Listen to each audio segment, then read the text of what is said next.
We are glad to welcome you on the Hard Reset YouTube channel, and today I'll show how you can manage rooms in the ieGeek Cam app for the ieGeek security camera.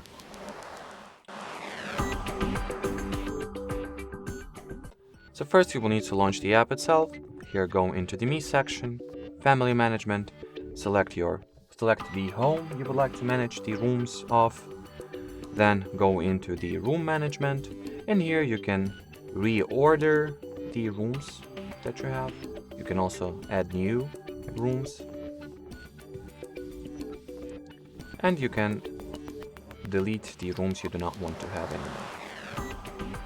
And that's how you can manage your room preferences. So thanks for watching, thanks for your attention, and bye bye.